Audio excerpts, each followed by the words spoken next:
thrilled and excited for episode number 3. Do you know who's coming up next? Like, she's very naughty, as you can already see it. It's Ruchi.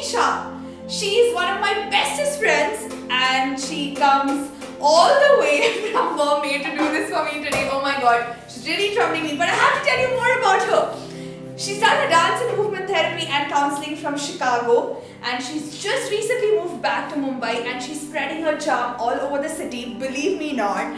And she is a dancer, she's a choreographer, and she's this bubbly little thing, and I'm just going to run away to the dance. She troubles me a lot and invite her. So look out for her, watch out. She's coming next to tell you what her journey's been with Expressive Arts.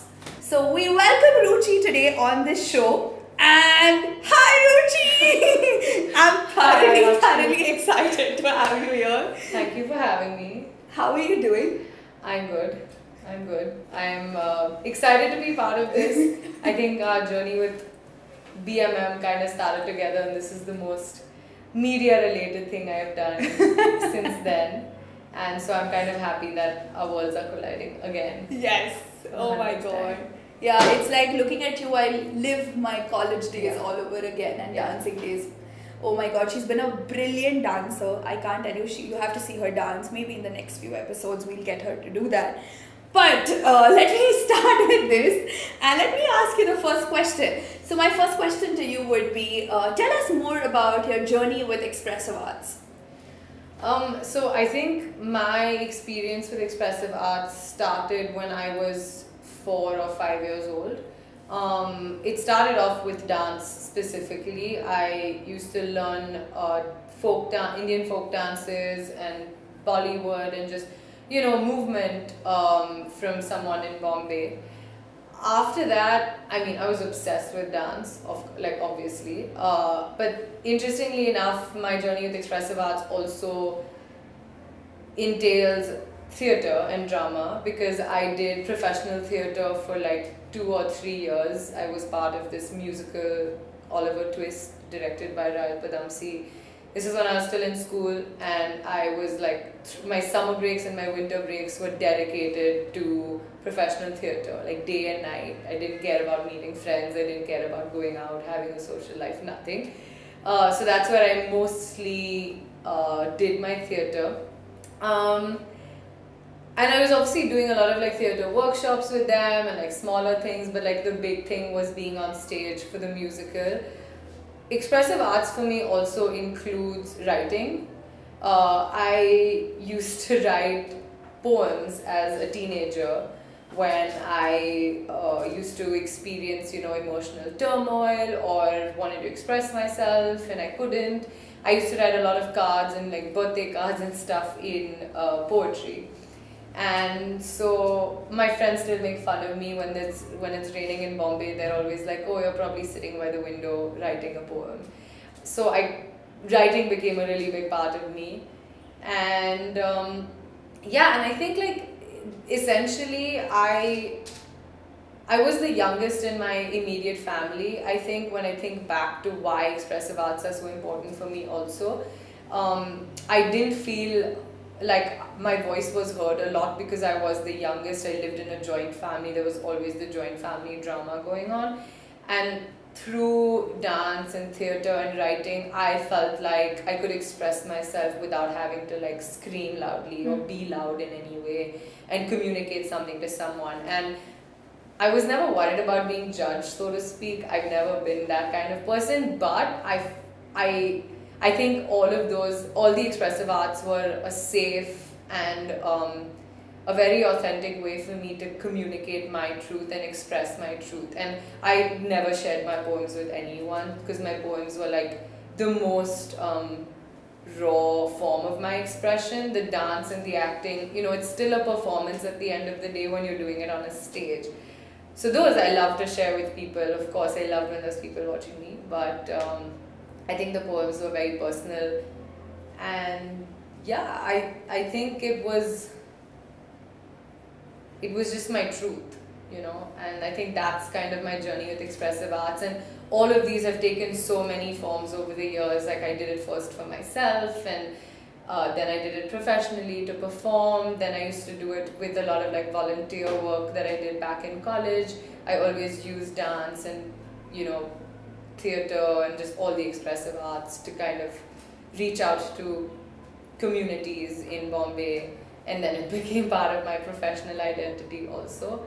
And it's just really who I am. Like, if you ask me existentially, if you ask me who are you, I'm an artist, and I'm an expressive artist, and I'm a creative artist, and that's just who I am. Wow, that's who you are. Yeah.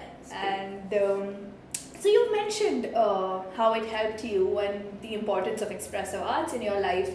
But if I ask you what are the reasons that you would vouch people to use expressive arts, what would the reasons be?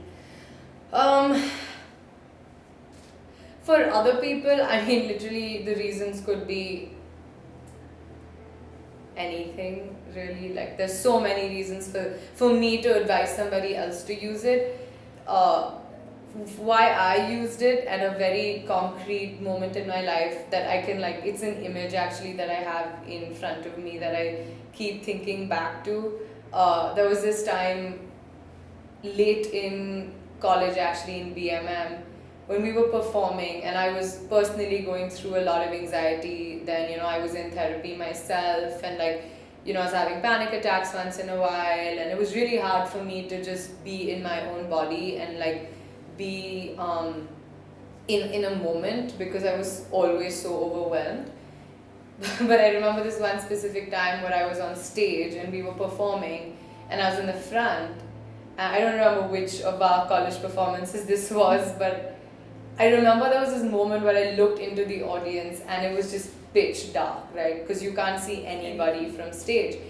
But I could feel all those lights on me. And I had this second where I didn't even realize I was on stage with like 15 other people, or that there was like 500 people out there watching me. And in the middle of my dance, I remember just being able to like breathe, and I remember like coming back into my body, so to speak. And like, there was no anxiety in any cell of my body in that moment, because I was just like, it doesn't matter to me what is happening around me, and I'm comfortable with everything that's happening inside me. And I think for me, dance being a really big part of my expressive arts journey, I think like that moment really like makes my reasons for doing expressive arts, you know, because I don't know, it just brought me closer to myself, so to speak. And I feel very invincible when I'm dancing, or when I'm in the studio practicing, or when I'm on stage especially. I feel like there is nothing in the world that can destroy me or touch me, or like make me feel less about myself, make me feel less about the world. Like, there is no self-judgment or judgment of other people when I'm on stage, or when I'm just dancing in general for myself in my room, in a studio, anything. And I think that's important. I think in this world where we're always so occupied or preoccupied with trying to be something that's either accepted by our parents or acceptable to our friends, or you know, just we try to fit in this like mold. And I really sometimes feel like the only mold we need to be in is our own selves, in the honest, like the truest version of ourselves that we can be. And arts in general brings me and connects me to that.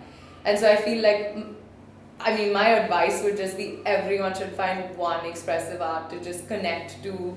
And you know, it'll become this like protective factor for you against anything, any sort of disappointment, anything that happens in your life, any grief, any anxiety, any sort of anger issues, any, I don't know, just anything that takes you further away from yourself, really.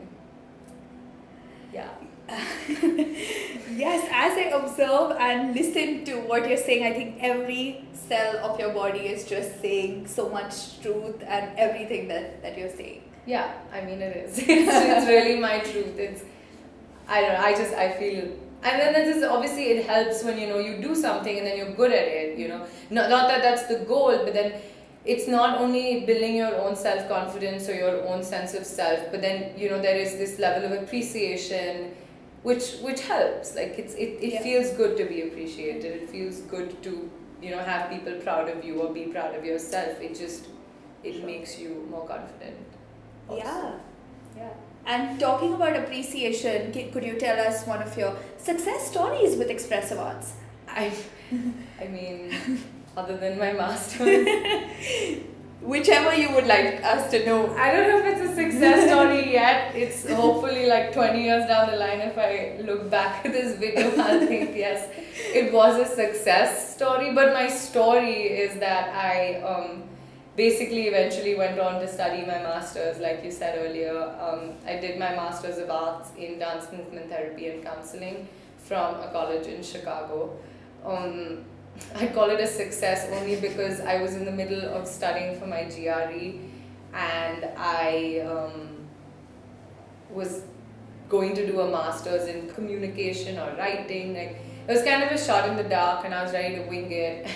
And I remember this exact moment where my friend Devlina and I were driving back home from GRE classes, and I was under the Kemp's Corner Bridge in Bombay. And I look at her and I said, you know what, there's probably something like dance therapy in this world. And she was applying for a master's in speech therapy, and she looks back at me and she's like, yeah, there probably is.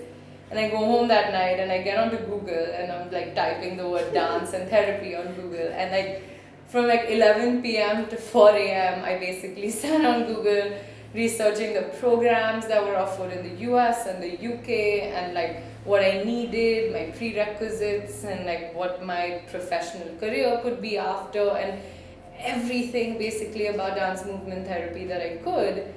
And I think that's my success story, so to speak. I mean, honestly, it was just listening to myself again, like I keep saying, like being closer to my own truth, really listening to what I wanted to do and what felt right to me. And it was a real gamble because this is like October and applications were meant to go out in December, and I had like 2 months, and I was, my career counselor didn't know what the hell dance movement therapy was, and I was like, no, it's real. My parents are looking at me like I am absolutely bonkers trying to have a career change like 2 months before applications. And but like I applied and I went, and the rest is the present, not history yet. So I'd say that's my success story, so to speak. And I guess like I just want to, I mean, I went, I studied, I worked in Chicago for a year, got experience, came back, and now I'm trying to effortlessly and my blood and sweat and tears, actually lots of tears together, I'm trying to bring dance movement therapy to India and Bombay specifically right now in its true, honest, clinical sense, because a lot of people still think dance therapy is dancing makes you feel good, and there is so much more to it. And like every day I'm like going, meeting people, and you know, doing all sorts of things, and people are actually willing to hear me, and people are actually willing to give me a chance, and I'm really grateful for that. Right. So that's my success for now. I have lots of goals and dreams, and hopefully when I look at this in retrospect, there'll be more successes to talk about. And she's been doing this with so much dedication about, I have to go talk to people, I have to find my way through this, and it can be extremely tough, but she's at it. And which brings me to the next question, saying, so apart from just talking to people, what do you personally do to spread awareness of expressive arts, dance therapy in Bombay, in India?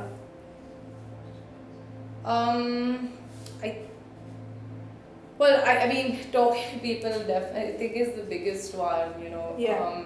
But like one of the things that I've been doing, which is kind of one step ahead of talking to people, is, so I moved back from Chicago in October of 2017, and December, you know, I kind of like got a bunch of contacts from, you know, people I knew, so like contacts to hospitals and schools and clinics and NGOs and all sorts of organizations. And the journey started with really talking to people, so just being like, you know, give me a meeting, give me an interview, give me whatever it is, you know, give me 10 minutes of your day, let's talk about this.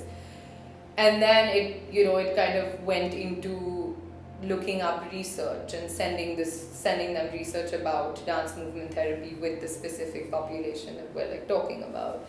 And from there it went to writing some sort of creating a presentation so that they could share it with their team. So I mean, in a hospital you can't just walk into a hospital, clinical medical hospital, and say, let me do this absurd thing called dance movement therapy that really doesn't have much scientific research attached to it. There isn't that much scientific quantitative research attached to dance movement therapy because it's such a hard field to study, and it's such a challenging experience to actually quantify in numbers. Like I can't say that one session of dance movement therapy is going to reduce your depression by like 5 points or something, right?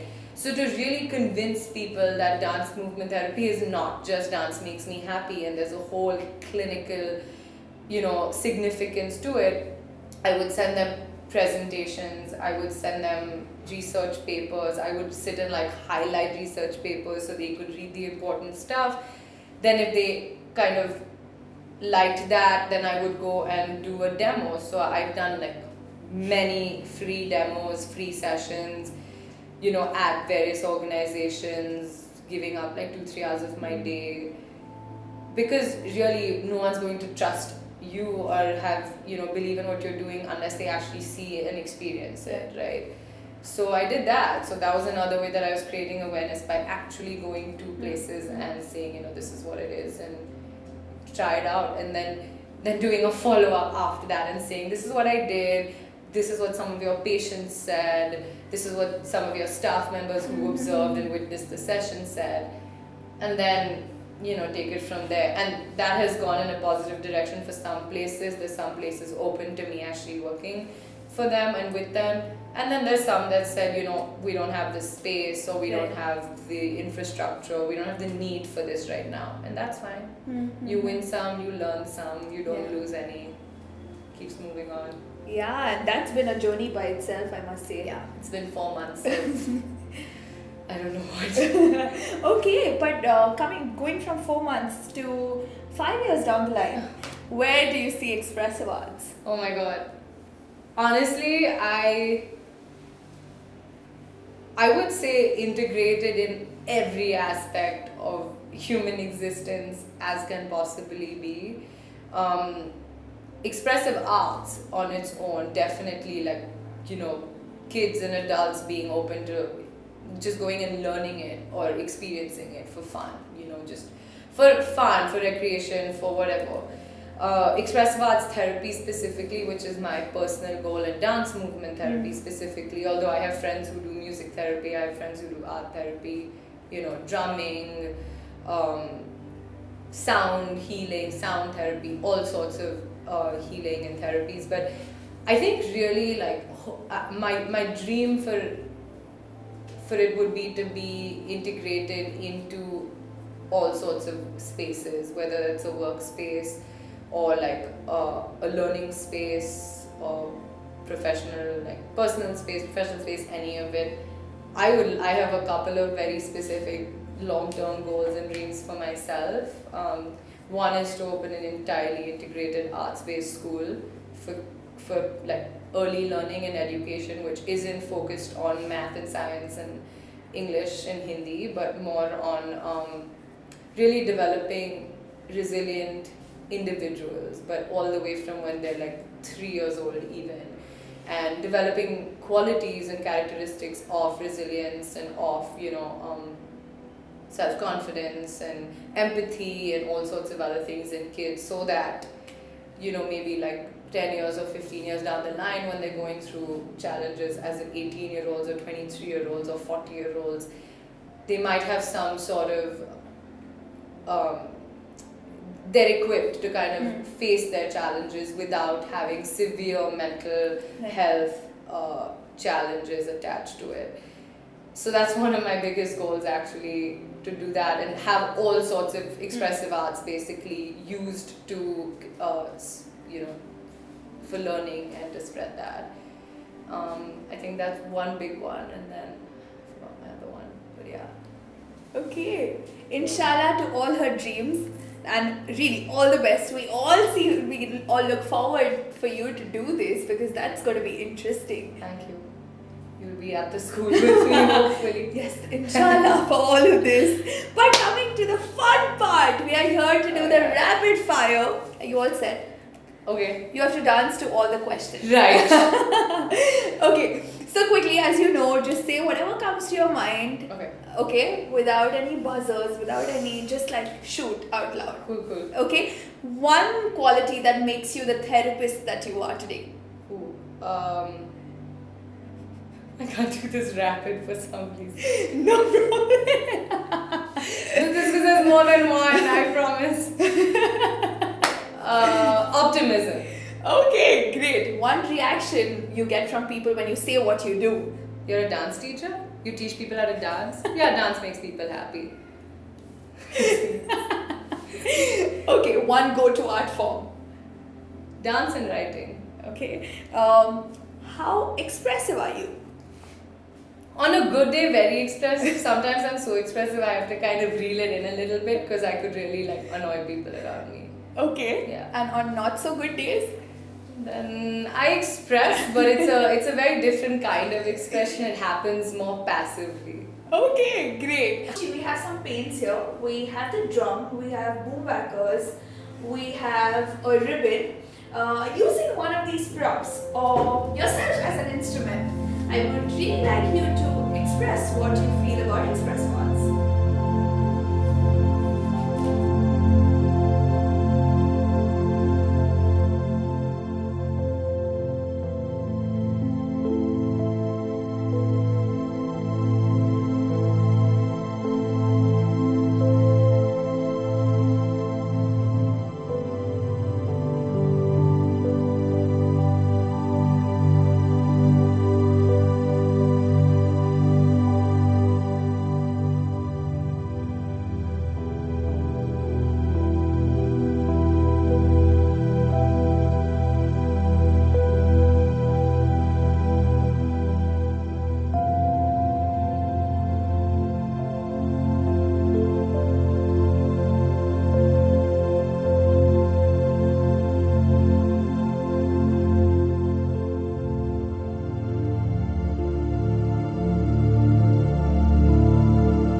Thank you for that beautiful movement that you contributed to all of us here. And it was just lovely to have you. Really, it was just lovely to know so much more about you. And I'm just feeling so overwhelmed at this point of time that she's here and she's talking to us about her journey. But yeah, thank you so much. Thank you.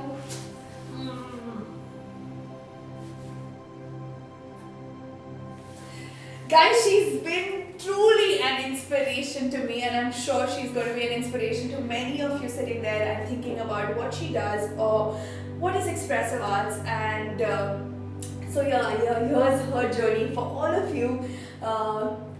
Would you like to say anything else? No, just thank you for having me and thank you for thinking my journey is interesting enough to capture it through this conversation. And thank you for always being you and supporting my journey. Of course, always. So that was her untold story, and wait for more as we have more coming up for you. Thank you so much, everyone. Thank you.